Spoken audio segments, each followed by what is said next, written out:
afternoon, and good evening, depending on your time zone. This is INI TV. We are global and social commentators. It's a continuation of Ruth Matthew and Prophet Jeremiah's case. Remember, we've done series of videos on this case, and we just want to update you that as we are talking to you now, the first court section will be coming.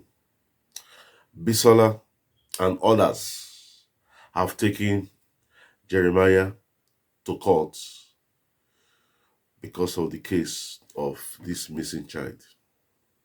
Don't forget, we cannot really talk about Ruth Matthew's case without talking about Prophet X. And you might know that Prophet X is in South Africa, although he's in Zimbabwe. He cannot really do much from there, meaning participating in the court case. But he has, from the last video that I watched,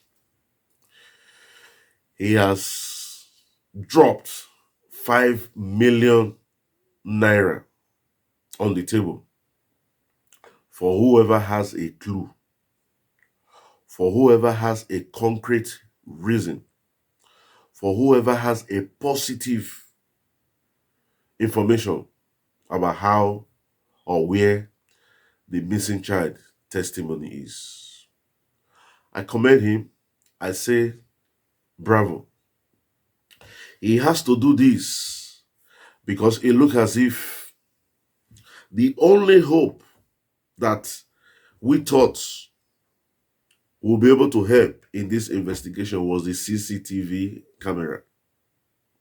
But Jeremiah's people says that 2019 there was no CCTV camera.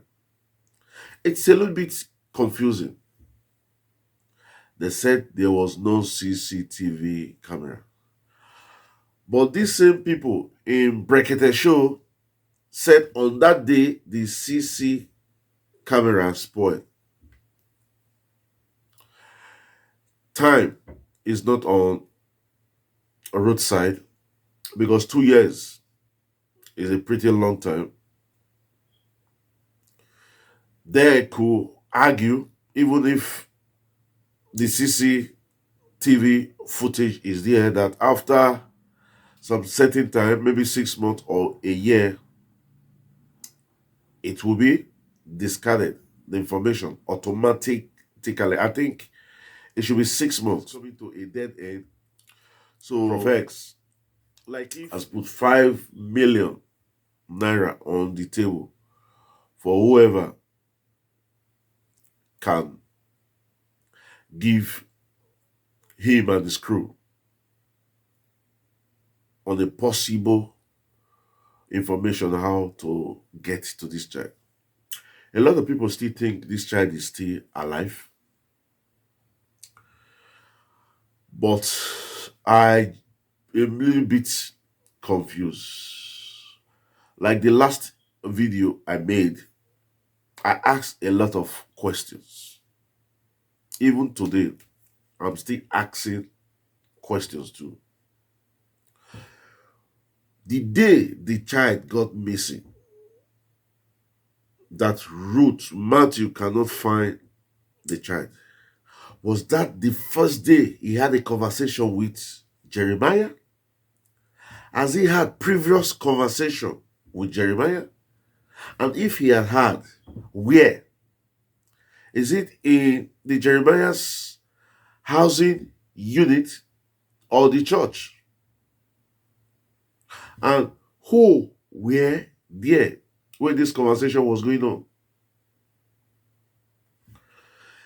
There is also another point of argument that the police that Ruth Matthew reported the case to initially said a lot of stories like this have happened in that church. Can the Bisola crew, the Prof X crew, be able to get the police to come and testify if really it said something like that? Has children been missing in that church? And is it possible to get the telephone conversation of the police boss to really show that yet he took a phone and called Jeremiah? And if it is possible, the network provider, if there's a way that conversation was recorded, that this case, I am afraid at the end of the day, it will be difficult. Because all odds are against Ruth Matthew. All odds are against testimony. All odds are against the poor, humble people in Nigeria. Nigeria is a country where might is right. Words is right. Pastors never go wrong. Prophets are the men of God. So it's difficult. The only thing left for us to pray now is that little hope, which is about 5%, somebody will just come out and say, I was there when this thing happened, and this is what I saw. That could help to solve a lot of dead end. Like I always say, even up to now, Jeremiah had not held a press conference to say his part of the story. He did a Zoom meeting where he said the child will come out. The world will want Jeremiah to come out, hold a press conference. Did you really on that fateful day had a conversation with this woman? Did you ask her if she was really the mother of these kids? Have you seen this woman before now? Then when you said that the child will be found, if the child is found, possibility, what were you thinking? Are you thinking that the child is still alive? There's too many questions and no answer. Too many imagination, but no reality. It's our prayer that testimony is found. I don't want to pass a judgment on anybody, but the body language of Prophet Jeremiah, Omoto Fefein,